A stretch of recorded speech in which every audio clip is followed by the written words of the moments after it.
বিগত ৩ মাস ধরে এসআইআর নিয়ে অনেক চাপানুতোর দেখে ফেলেছে বাংলা।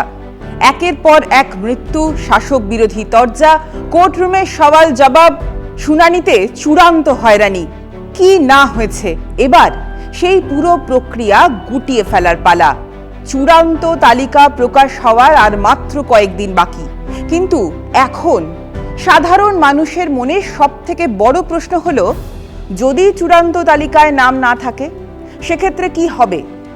নাম না থাকলে কি নাগরিকত্ব হারাবেন? ভোট দেওয়ার অধিকার আর থাকবে তো?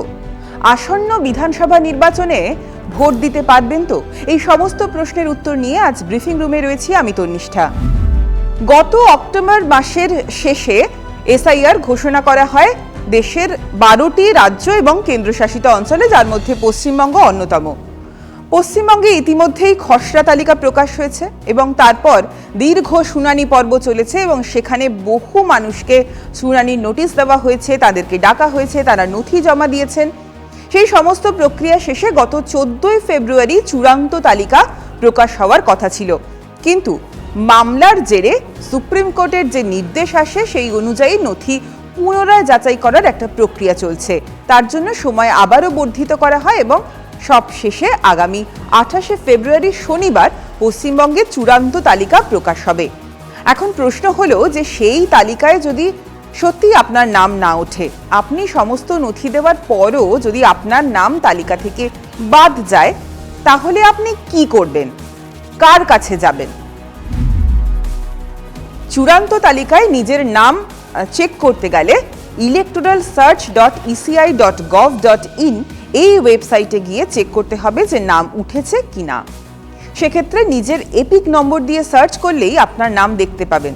যদি এপিক নম্বর দিয়ে দেখতে কোনো অসুবিধে হয়, সেক্ষেত্রে বাবা মায়ের নাম বা যে সমস্ত ডিটেল আপনারা আপনাদের এনুমারেশন ফর্ম ফিল আপ করার সময় বা শুনানিতে ফর্ম ফিল আপ করার সময় দিয়েছেন, সেই সমস্ত তথ্য দিয়েও সার্চ করতে পারেন।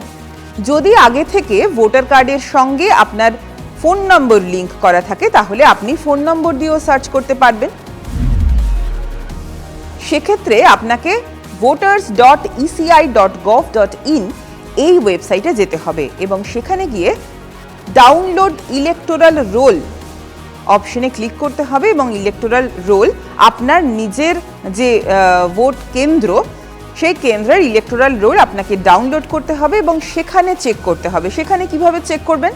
সেখানে নিজের বিধানসভা কেন্দ্রটা খুঁজে বের করতে হবে এবং আপনি যে পোলিং বুথে ভোট দেন বা ভোট দেবেন সেই পোলিং বুথ সার্চ করতে হবে এবং সেখানে আপনার নাম খুঁজে বের করতে হবে। এটা একটা সময় সাপেক্ষ ব্যাপার, কিন্তু এপিক নম্বর না থাকলে এটাই কিন্তু নাম খুঁজে বের করার একমাত্র উপায়।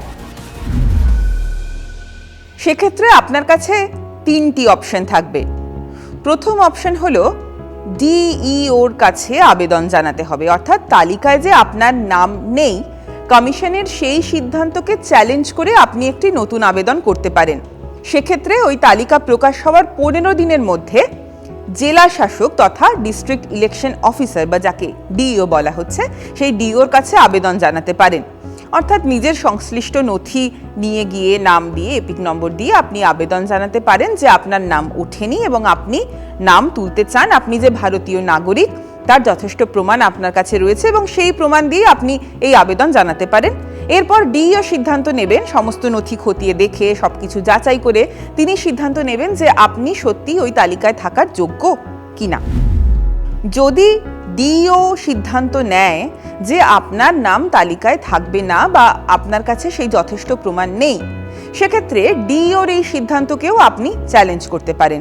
এরপর চ্যালেঞ্জ করতে হলে আপনাকে যেতে হবে সিইওর কাছে, অর্থাৎ চিফ ইলেকটোরাল অফিসার। আপনার রাজ্যের অর্থাৎ পশ্চিমবঙ্গের ক্ষেত্রে পশ্চিমবঙ্গের যিনি চিফ ইলেকটোরাল অফিসার, তার কাছে পরবর্তী 15 দিনের মধ্যে, অর্থাৎ ডিইও আপনাকে যে ডিসিশনটা জানাবে তার 15 দিনের মধ্যে সিইওর কাছে আবেদন করতে হবে। কিন্তু সিইওর কাছে কিভাবে আবেদন করবেন?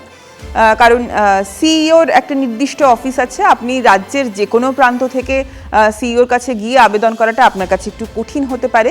তাই তার জন্য আপনি ওয়েবসাইট ব্যবহার করতে পারেন। প্রথম অপশন voters.eci.gov.in, এই ওয়েবসাইটের মাধ্যমে আপনি সিইওর কাছে আবেদন জানাতে পারেন। এছাড়া আপনার এলাকার যিনি বিএলও অর্থাৎ যার মাধ্যমে আপনি এই পুরো এসআইআর প্রক্রিয়াটা করেছেন বা যিনি আপনার এনুমারেশন ফর্ম কালেক্ট করেছেন সেই বিএলওর মাধ্যমে আপনি সিইওর কাছে আবেদন জানাতে পারেন। এছাড়া ডিইও অর্থাৎ ডিস্ট্রিক্ট ম্যাজিস্ট্রেট অর্থাৎ প্রথমেই যার কাছে যাওয়ার কথা বললাম সেই ডিইওর মাধ্যমেও আপনি চিফ ইলেকটোরাল অফিসারের কাছে আবেদন জানাতে পারবেন।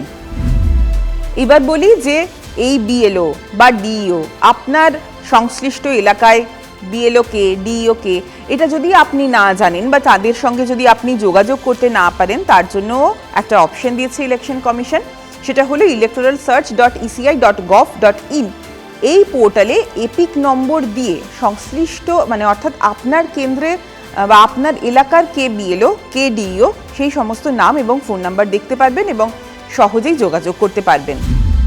বিএলও এবং ডিইও এই দুজনের কাছেই যদি আপনার নাম বা আপনার আবেদন ফেরত চলে আসে, অর্থাৎ সমস্ত চেষ্টার পরও যদি আপনার নাম তালিকায় ইনক্লুড করা না হয়, সেক্ষেত্রে আপনাকে কি করতে হবে? লাস্ট অপশন হলো আপনাকে ফর্ম 6 ফিল আপ করে নতুন করে রেজিস্ট্রেশন করতে হবে। অর্থাৎ নতুন করে ভোটার তালিকায় নাম তুলতে গেলে যে প্রক্রিয়ার মধ্যে দিয়ে যেতে হয় সেই প্রক্রিয়ার মধ্যে দিয়ে যেতে হবে। তার জন্য এলিজিবিলিটি হলো যে আপনাকে ভারতীয় নাগরিক হতে হবে এবং আপনার বয়স 18 বছরের বেশি হতে হবে। যদি সেগুলো হয় তাহলে অবশ্যই আপনি ফর্ম 6 এর মাধ্যমে আবেদন করতে পারবেন, অর্থাৎ নতুন করে ভোটার হিসেবে নাম তোলার জন্য আবেদন করতে হবে। ইসি নেট অ্যাপ বা পোর্টাল থেকে ফর্ম নিতে পারবেন, তারপর সেই ফর্ম ফিল আপ করে বিএলও ও ইআরওর কাছে জমা দিতে পারবেন। তবে ভোট যদি এগিয়ে আসে, ঠিক যেরকম পশ্চিমবঙ্গের ক্ষেত্রে ভোট একেবারে আসন্ন এবং কমিশন সূত্রে যা খবর জানা যাচ্ছে তাতে চূড়ান্ত তালিকা প্রকাশ হওয়ার পর ভোট ঘোষণার আর খুব বেশি দিন বাকি থাকবে না। ফলে অনেকেই এই প্রশ্ন তুলছেন যে যদি ভোট ঘোষণা হয়ে যায় সেক্ষেত্রে তো এই পুরো প্রক্রিয়াটাই স্বাভাবিকভাবে বন্ধ হয়ে যাবে এবং তার ভোট ঘোষণা হওয়ার 1 মাসের মধ্যেই ভোট প্রক্রিয়া শুরু হয়ে যাবে বা ভোটদান পর্ব শুরু হয়ে যাবে, সেক্ষেত্রেও আপনি আর আবেদন করতে পারবেন না। তাহলে কি করা যেতে পারে? এই বিষয়ে কিন্তু ইলেকশন কমিশন এখনো পর্যন্ত এই এসআইআর প্রক্রিয়ার জন্য আলাদা করে কোনো নির্দিষ্ট কোনো নির্দেশিকা দেয়নি বা পশ্চিমবঙ্গের ক্ষেত্রে কি হবে সে ব্যাপারেও কিছু জানায়নি। তবে কমিশনের ক্ষেত্রে যে একটা নির্দিষ্ট নিয়ম আছে সেটা আমি আপনাদেরকে বলে দিতে পারি। সেক্ষেত্রে কমিশন যেটা বলছে, কমিশনের নিয়ম যেটা বলছে যে যেখানে ভোট হয় সেই সংশ্লিষ্ট কেন্দ্রে বা সেই সংশ্লিষ্ট রাজ্যে মনোনয়ন জমা দেওয়ার যে শেষ দিন ধার্য করা হয় তার থেকে অন্তত 10 দিন আগে ফর্ম 6 জমা দিতে পারবেন। অর্থাৎ মনোনয়ন জমা দেওয়ার আগে 10 দিনের মধ্যে আর কোনো ফর্ম জমা দেওয়া যাবে না। এরপর আবার ভোট প্রক্রিয়া পুরো শেষ হয়ে গেলে সেক্ষেত্রে আপনি আবার যেভাবে নতুন করে ভোটার তালিকায় নাম তোলার জন্য আবেদন করতে হয় সেই পুরো প্রক্রিয়ার মধ্যে দিয়ে গিয়ে আপনি নাম তুলতে পারবেন। আগামী দিনে কমিশনের তরফে পশ্চিমবঙ্গের জন্য এ ব্যাপারে কোনো নির্দেশিকা দেওয়া হবে কিনা তা জানা যায়নি। আমরা এর আগে বিহারে এসআইআর প্রক্রিয়া দেখেছি এবং বিহারেও বিধানসভা নির্বাচনের ঠিক আগেই এসআইআর প্রক্রিয়া হয়েছিল এবং সেক্ষেত্রেও আমরা দেখেছিলাম যে সময় বা যে দিন চূড়ান্ত তালিকা প্রকাশ হয় তার 5-7 দিনের মধ্যেই ভোট ঘোষণা হয়ে যায় এবং তার 1 মাস পর থেকে ভোট প্রক্রিয়া শুরু হয়ে গিয়েছিল। সেক্ষেত্রে আলাদা করে কোনো নোটিফিকেশন দেওয়া হয়নি। পশ্চিমবঙ্গের ক্ষেত্রে পশ্চিমবঙ্গের নাগরিকদের জন্য আলাদা করে কোনো নির্দেশিকা আসবে কিনা সেই প্রশ্ন এখনো রয়ে যাচ্ছে। এসআইআর এর সমস্ত আপডেট জানতে চোখ রাখুন TV9 বাংলা ডিজিটালে।